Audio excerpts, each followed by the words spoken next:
பகா எண் எது? மிகச்சிறிய பகா எண் என்பது 2 மிகச்சிறிய பகா எண் ஆகும். மிகச்சிறிய பகு எண் எது? மிகச்சிறிய பகு எண் பார்த்தீங்கன்னா 4 தான் மிகச்சிறிய பகு எண். ஈரிலக்க மிகப்பெரிய பகா எண் எது? ஈரிலக்கம்னா 2 டிஜிட் நம்பரு. அதில் மிகப்பெரிய பகா எண் எதுன்னா 97. ஈரிலக்க மிகப்பெரிய பகா எண் 97. இரட்டைப்படை பகா எண் எது? பகா எண்களில் பார்த்தீங்கன்னா இரட்டைப்படை எண் ஈவன் பிரைம் நம்பர் அப்படிங்கிறது ஒரே ஒரு நம்பர் தான் இருக்குது. அது 2. மிகச்சிறிய பகா எண்ணும் 2 தான், இரட்டைப்படை பகா எண்ணும் 2 தான். அடுத்து ஈரிலக்க மிகச்சிறிய பகா எண் எது? 2 டிஜிட்ல த ஸ்மாலஸ்ட் பிரைம் நம்பர். ஈரிலக்க மிகச்சிறிய பகா எண் 11. விடை 11. முழுக்களின் கூட்டல் சமணி எது? முழுக்களின் கூட்டல் சமணி 0. முழுக்களின் பெருக்கல் சமணி எது? முழுக்களின் பெருக்கல் சமணி 1. எந்த எண்ணுக்கு பெருக்கல் தலைகீழி இல்லை? பெருக்கல் தலைகீழ்னு சொல்லலாம், பெருக்கல் நேர்மாறுன்னு சொல்லலாம். பெருக்கல் நேர்மாறு இல்லாத எண் எதுனா 0. 0க்கு பார்த்தீங்கன்னா பெருக்கல் நேர்மாறு இல்லை அல்லது பெருக்கல் தலைகீழி இல்லை. அடுத்து ஒரு எண்ணின் முன்னிக்கும் தொடரிக்கும் உள்ள வித்தியாசம் என்ன? இது எல்லா எண்களுக்குமே பொருந்து. இப்போ 10 எடுத்துக்கலாம். 10னுடைய முன்னி 9, 10னுடைய தொடரி 11. இந்த முன்னிக்கும் தொடரிக்கும் உள்ள வித்தியாசம் 9க்கும் 11க்கும் உள்ள வித்தியாசம் பார்த்தீங்கன்னா 2. எல்லா எண்களுக்குமே பொருந்து. ஒரு எண்ணின் முன்னிக்கும் தொடரிக்கும் உள்ள வித்தியாசம் 2. விகிதமுறு எண்களின் கூட்டல் சமணி எது?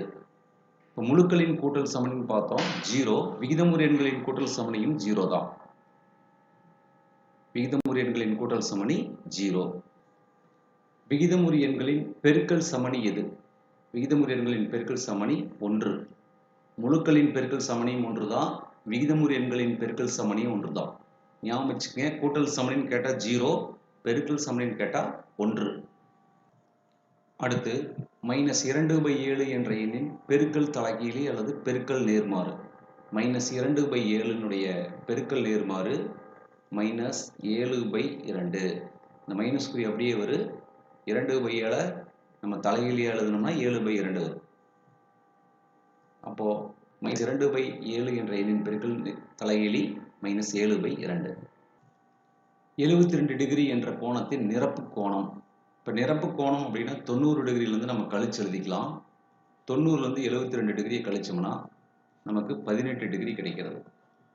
இந்த 18 72 கூட்டினா 90 வரும். அப்போ இதற்கான விடை பார்த்தீங்கன்னா 18 டிகிரி. 100 டிகிரியின் மிகை நிரப்பு கோணம். மிகை நிரப்பு கோணம்னா கூட்டினா 180 வரணும். 180ல் 100 டிகிரியை கழிச்சிட்டிங்கன்னா 80 டிகிரி தான் இதற்கான விடை. 100 டிகிரியின் மிகை நிரப்பு கோணம் 80 டிகிரி. 80 டிகிரியின் மிகை நிரப்பு கோணம்னு கேட்டாங்கன்னா 100 டிகிரி. 45,283 என்ற எண்ணில் 5ன் இடமதிப்பு. பிளேஸ் வேல்யூ 5 எங்க இருக்குன்னு பாருங்க. 1, 10, 100, 1000. 1000 இடத்துல 5 இருக்கிறது. அதனுடைய இடமதிப்பு அப்படிங்கிறது 5000.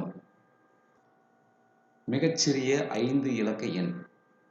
மிகச்சிறிய 5 இலக்க எண்ணுனா கடைசியில் இருக்கிறது எல்லாமே பூஜ்ஜியங்களா இருக்கு. 4 பூஜ்ஜியம் கண்டிப்பாக வரும்.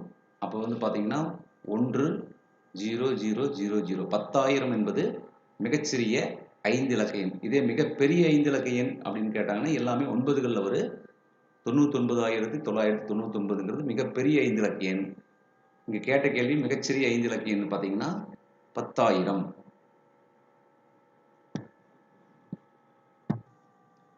பின்வருவனவற்றுள் பகா எண் எது? பிரைம் நம்பர் எதுன்னு கேட்டிருக்காங்க. இதில் பார்த்தீங்கன்னா 19 தான் பிரைம் நம்பர். பகா எண் 19. மற்ற அனைத்து எண்களுக்குமே 2க்கு மேற்பட்ட காரணிகள் உள்ளது. இந்த 19க்கு பார்த்தீங்கன்னா 1 ஒரு காரணி, 19 ஒரு காரணி. வேற எண்களால் வகுக்க முடியாது. 1ஆலும் தன்னாலும் மட்டும் வகுவிடும் எண்கள் பகா எண்கள்னு படிச்சிருப்போம். அதில் இந்த 1ஆலும் தன்னாலும் மட்டும் வகுவிடக்கூடிய எண் 19. 19 ஒரு பகா எண்.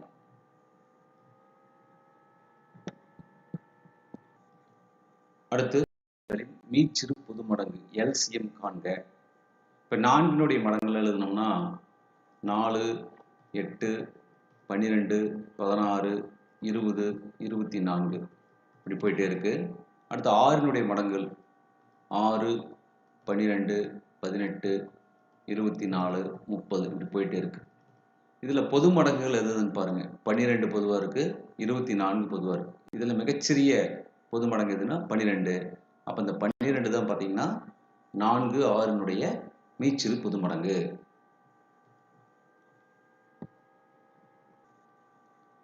பின் வருவனவற்றுள் பகு எண்ணும் அல்லாத பகா எண்ணும் அல்லாத எண் எது? 1. விடை 1. 1 பகு எண்ணும் அல்ல, பகா எண்ணும் அல்ல. பகு எண்களில் மிகச்சிறிய எண் 4, பகா எண்களில் மிகச்சிறிய எண் 2. 1 என்பது பகு எண்ணும் அல்ல, பகா எண்ணும் அல்ல. அடுத்து 20இன் அனைத்து காரணிகளின் எண்ணிக்கை எத்தனை? 20 என்ற எண்ணை எதெல்லாம் வகுக்குதோ அதெல்லாம் காரணிகள். 20 1 வகுக்கிறது, 2 வகுக்கும், அடுத்து 4 வகுக்கிறது, 5 வகுக்கிறது, அடுத்து 10 வகுக்கிறது, 20 வகுக்கிறது. இதெல்லாமே 20னுடைய காரணிகள். 1, 2, 3, 4, 5, 6. விடை பார்த்தீங்கன்னா 6. 6ங்கிறது இதற்கான விடை. அடுத்து ரோமானிய எண் முறைப்படி எல் என்பது எந்த எண்ணை குறிக்கும்? எல் பார்த்தீங்கன்னா 50ஐ குறிக்கிறது. எல், சி, டி, எம் ஞாபகம் வச்சுக்கோங்க.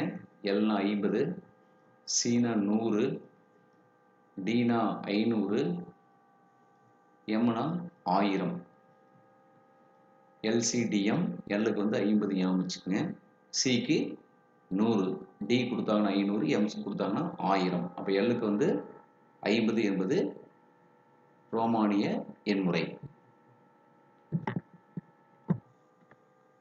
அடுத்து ரோமானிய எண் XCIX இதனுடைய மதிப்பு கேட்டிருக்காங்க. இப்போ நமக்கு இப்போதான் இதுக்கு முன்னாடி பார்த்தோம். சிக்கு பார்த்தீங்கன்னா 100. இப்போ 100க்கு முன்னாடி எக்ஸ் போட்டிருக்காங்க, 10 கழிச்சு எழுதிக்கலாம். இது 90.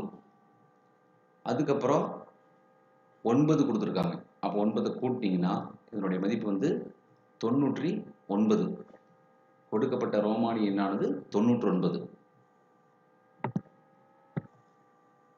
ஓர் எண் 2 மற்றும் 3 ஆகிய இரு எண்களாலும் வகுப்பட்டால் அது கட்டாயம் டேஸாலும் வகுப்படும். 2ஆல் வகுப்படக்கூடிய எண் 3ஆலும் வகுப்படுதுன்னா இந்த 2ஐயும் 3ஐயும் பெருக்கிங்க 6. அப்போ 6ஆலும் வகுப்படும் என்பது இதற்கான விடை. அடுத்து 1 முதல் 10 வரையிலான எண்களில் உள்ள பகா எண்களின் எண்ணிக்கை. 1லிருந்து 10க்குள்ள இருக்கக்கூடிய பகா எண்கள் 2, 3, 5, 7. இந்த 4 எண்கள் தான் பகா எண்கள். அதற்கான விடை 4.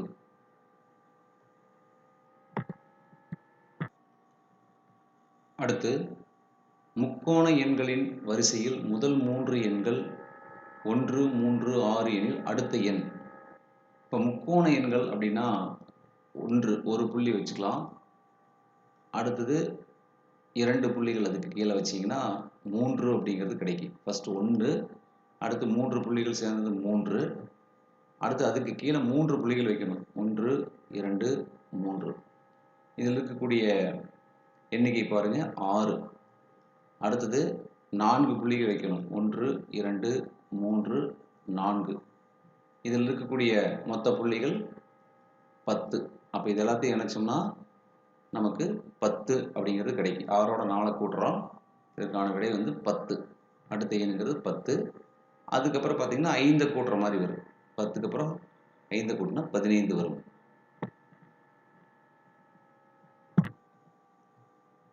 அடுத்தடுத்த 2 சதுர எண்களின் வித்தியாசம் ஒரு டேஸ் எண் ஆகும். இப்போ சதுர எண்கள் அப்படின்னா 1, 4, 9, 16. இதுக்குள்ள வித்தியாசம் பாருங்க. இதுக்குள்ள வித்தியாசம் 3, இது 5, இதில் பார்த்தீங்கன்னா 7. அடுத்து 16க்கு அப்புறம் 25 வரும். இது 9. அப்போ இந்த எண்கள்லாம் பார்த்தீங்கன்னா ஒரு ஒற்றைப்படை எண். இதுக்கான விடை ஒற்றைப்படை எண் என்பது சரியான விடை. அடுத்து 3/4 என்ற பின்னத்துக்கு சமமான பின்னம், அதாவது சமான பின்னம் அப்படின்னு சொல்லுவாங்க. இது வந்து சமான பின்னம். இந்த 3/4 நம்ம தொகுதி பகுதி இரண்டையுமே 2ஆல் பெருக்குனா 6/8 வரும்.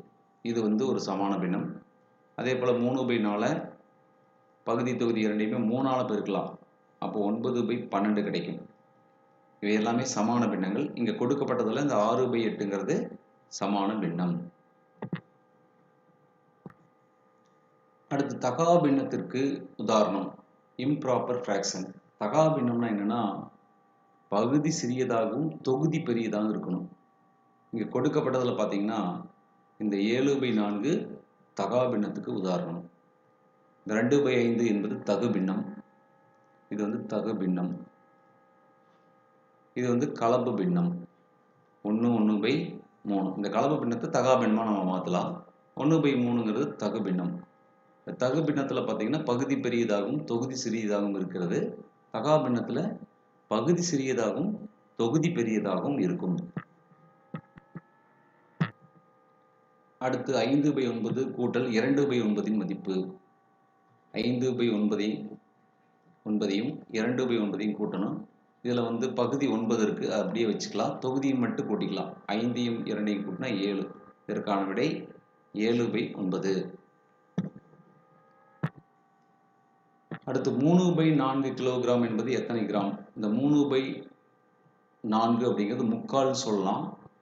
முக்கால் என்பது எத்தனை கிராம்? 1 கிலோகிராம் அப்படிங்கிறது 1000 கிராம். முக்கால் அப்படிங்கிறது 750 கிராம். இதிலேயே வந்து 1/4 கிலோகிராம் அப்படின்னு கொடுத்துருந்தாங்கன்னா அது வந்து 250 கிராம். இதே 1/2 கிலோகிராம் அப்படின்னு கொடுத்துருந்தாங்கன்னா இதனுடைய மதிப்பானது 500 கிராம். இது ஞாபகம் வச்சுக்கோங்க. அப்போ கொடுக்கப்பட்ட பின்னம் வந்து 3/4 முக்கால். முக்காலுங்கிறது 750 கிராம். அடுத்து கலப்பு பின்னம் 2/1/3 தகா பின்னம் வடிவம் என்ன? 2/1/3 கொடுத்துருக்காங்க. இதில் இந்த 2யும் 3யும் பெருக்கிக்கணும். 2யும் 3யும் பெருக்கி 1 கூட்டி எழுதினீங்கன்னா தொகுதியில் உள்ள மதிப்பு. பை கீழே இருக்கிற 3 அப்படியே போட்டுக்கலாம். இப்போ 2 3 6 6 1 7. 7/3 என்பது இதற்கான விடை. 7/3 தான் இதற்கான தகா பின்னம். அடுத்து 1/2 தசம வடிவம் டெசிமல் ஃபார்ம் ஆஃப் 1/2ன்னு கேட்டிருக்காங்க. இந்த 1/2 அப்படிங்கிறது அரை. அரைங்கிறது 0.5. இதிலே கால் கொடுத்துருந்தாங்கன்னா 0.25ன்னு வச்சுக்கலாம். 3/4 முக்கால் கொடுத்துருந்தாங்கன்னா 0.75. இந்த 3 ஞாபகம் வச்சுக்கோங்க. அரை என்பதனுடைய தசம வடிவம் 0.5. இதற்கான விடை 0.5.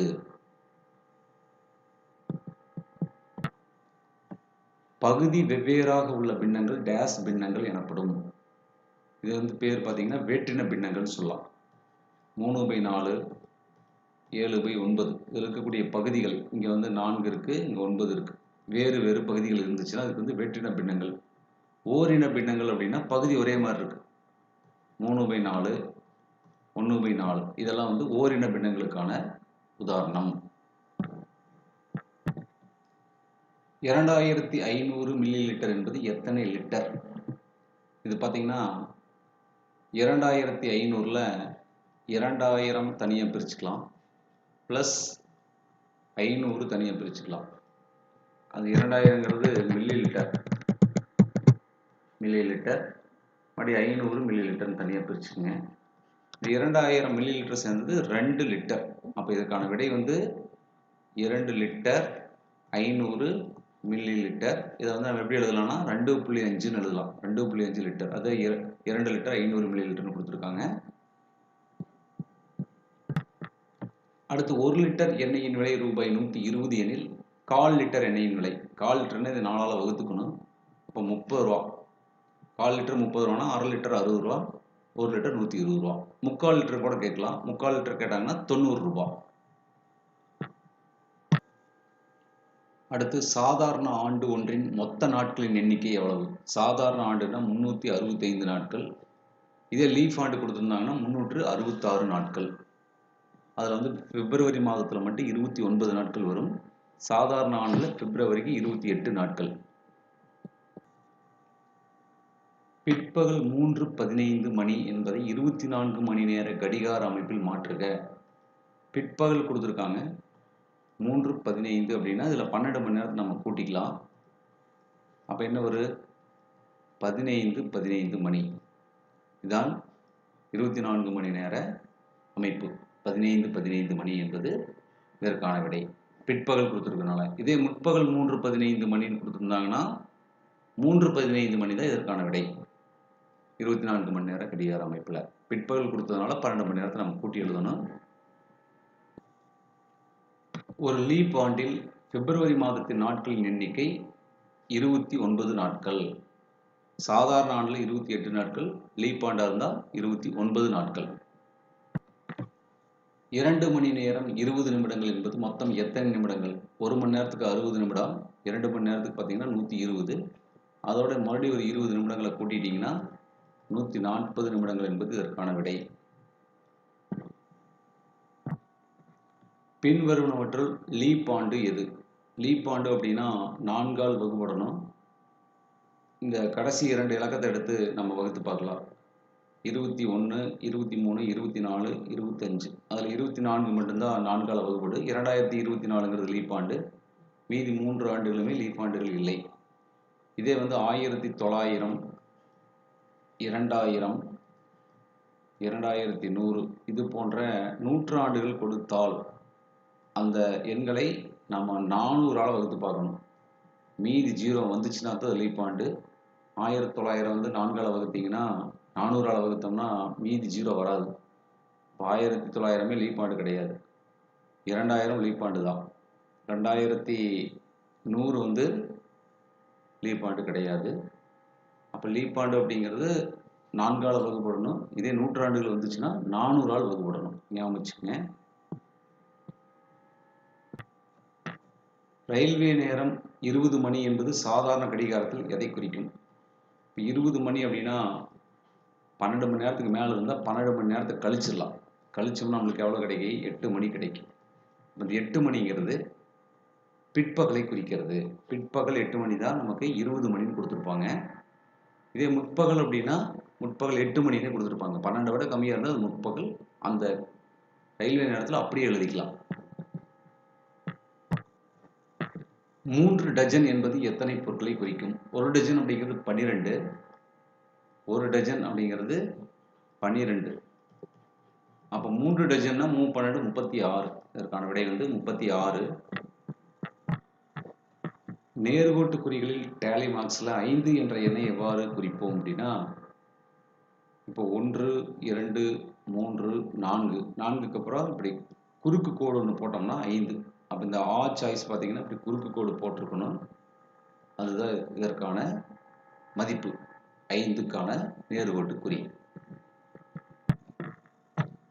45 பெருக்கல் 0 பெருக்கல் 12 மதிப்பு. இதனுடைய மதிப்பு பார்த்தீங்கன்னா 0. எப்படின்னா 45 0வால் பெருக்கும்போது 0 கிடைக்கும். அப்போ 0 12 பெருக்கும்போது 0 கிடைக்கும். இந்த எண்களை பெருக்கும்போது ஒரு எண் 0வாக இருந்தால் கண்டிப்பாக விடையானது 0வாக அமையும்.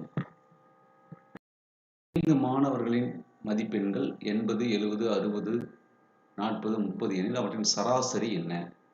இப்போ சராசரி வேணும்னா சராசரி சமம் கூடுதல் பை எண்ணிக்கை. இந்த ஃபார்முலா பயன்படுத்தி நம்ம சராசரி கண்டுபிடிக்கலாம். கூடுதல் பை எண்ணிக்கை. கூடுதல்னா கொடுக்கப்பட்ட மதிப்பெண்கள் எல்லாத்தையும் கூட்டிக்கலாம். 80 கூட்டல் 70 கூட்டல் 60 கூட்டல் 40 கூட்டல் 30. இதை வந்து எதால் வகுக்கணும்? எண்ணிக்கையால் வகுக்கணும். பை எண்ணிக்கை வந்து 5. எல்லாத்தையும் கூட்டினோம்னா 150, 250, 280. 250 5ஆல் வகுக்கும்போது 5 25, மிச்சம் 3 இருக்கு 30, 6 5 30. 56 என்பது இந்த 5 மாணவர்களுடைய சராசரி மதிப்பெண். அடுத்த வினா இடைநிலை காண்க. 4, 7, 6, 3, 10, 15, 8 கொடுத்துருக்காங்க. முதல்ல இடைநிலை கண்டுபிடிக்கிறதுக்கு நம்ம எண்களை ஏறு வரிசையில் எழுத வேண்டும். இந்த எண்கள் எல்லாத்தையுமே ஏறு வரிசையில் எழுதணும்னா ஏறு வரிசை சிறிய எண்ணிலிருந்து பெரிய எண். கொடுக்கப்பட்ட எண்களில் 3 இருக்குது, அதுக்கப்புறம் 4, அதுக்கப்புறம் 6, 7, 8, 10, 15. மொத்தம் பார்த்தீங்கன்னா 7 எண்கள் இருக்குது. 1, 2, 3, 4, 5, 6, 7 எண்கள். இதில் நடுவில் இருக்கக்கூடிய எண் தான் இடைநிலை. இதில் பார்த்தீங்கன்னா ஒவ்வொரு நம்பராக நம்ம விட்டுட்டே வரலாம். முன்னாடி பின்னாடி ஒவ்வொரு நம்பரை விட்டுட்டே வாங்க. இடையில இருக்கக்கூடிய எண் எதுன்னு பார்த்தீங்கன்னா 7. அப்போது இடைநிலை அப்படிங்கிறது 7. இங்கே கொடுக்கப்பட்ட எண்களுடைய இடைநிலை சமம் 7. அடுத்த கணக்கு இடைநிலை காண்க 12, 15, 9, 6, 17, 10. இங்கே பார்த்தீங்கன்னா 6 எண்கள் கொடுத்துருக்காங்க. இதுக்கு முன்னாடி பார்த்த எண்கள் பார்த்தீங்கன்னா ஒற்றைப்படை எண்ணிக்கையில் இருந்துச்சு. என்னுடைய எண்ணிக்கை வந்து இரட்டைப்படையில் இருக்கு. முதல்ல நாம் ஏறு வரிசை கண்டுபிடிக்கலாம். ஏறு வரிசை எழுதணும்னா இதில் சின்ன எண்ணிலிருந்து பெரிய எண். கொடுக்கப்பட்டதில் பார்த்தீங்கன்னா 6, அதுக்கப்புறம் 9, 10, 12, 15, 17. இது ஏறு வரிசை. இதில் நம்ம ஒவ்வொரு நம்பராக விட்டுடலாம். இந்த கோட்டில் ஒரு எண், அந்த கோட்டில் ஒரு எண் விட்டுட்டே வாங்க. இதில் பார்த்தீங்கன்னா நடுவில் 2 எண்கள் வருது, 10, 12. அப்போ நமக்கு ஏறு வரிசை எழுதுனதுக்கப்புறம் இது மாதிரி 2 எண்கள் நடுவில் வருதுன்னா இடைநிலை எப்படி கண்டுபிடிக்கலாம்னா அந்த 2 எண்களுடைய சராசரி. இடைநிலை என்பது 10 கூட்டல் 12 இரண்டையும் கூட்டி 2ஆல் வகுத்துடலாம். ரெண்டையும் கூட்டும்போது 22 வரும். 10, 12, 22 2ஆல் வகுத்தா 11. 11 தான் இடைநிலை. ஏன்னா இந்த 10க்கு 12க்கு இடையில 11 இருக்கு. இங்கே கொடுக்கப்பட்ட எண்களில் 11 இல்லைனாலுமே 11 என்பது இங்கே இந்த 6 எண்களுடைய இடைநிலையாக கிடைக்கிறது. அடுத்து முகடு காண்க 3, 4, 5, 2, 3, 5, 3, 6, 7, 4, 3, 5, 3, 3, 7. இங்கே கொடுக்கப்பட்ட எண்களில் எந்த எண் அதிக முறை வருகிறதோ அதுதான் முகடு. இங்கே கொடுக்கப்பட்ட தொடரில் 3 அதிக முறை வருகிறது. முகடானது 3. அடுத்து முகடு காண்க 4, 6, 6, 5, 4, 6, 7, 5, 4, 9, 2. இதில் பார்த்தீங்கன்னா 4 3 முறை வந்திருக்கு. 6 பார்த்தீங்கன்னா 3 முறை வந்திருக்கு. அப்போ இதற்கான முகடு பார்த்தீங்கன்னா 2 முகடுகள் உள்ளதால் முகடுகள் 4, 6 இந்த இரண்டுமே முகடுகள்னு சொல்லுவோம். சம எண்ணிக்கையில் அதிக முறை வந்துருச்சுன்னா அந்த இரண்டையுமே நம்ம முகடுகள்னு எடுத்துக்கலாம். அடுத்து முகடு காண்க 3, 5, 8, 9, 11, 7, 1, 2, 12. இங்கே கொடுக்கப்பட்ட எண்கள் எல்லாமே ஒரு முறை மட்டுமே வந்துள்ளன. அதிக முறை எந்த எண்ணுமே வரவில்லை. அப்போது இதற்கான விடை முகடு இல்லை. முகடு இல்லை என்பது இதற்கான விடை. Thank you for watching. Please subscribe SMaths Online.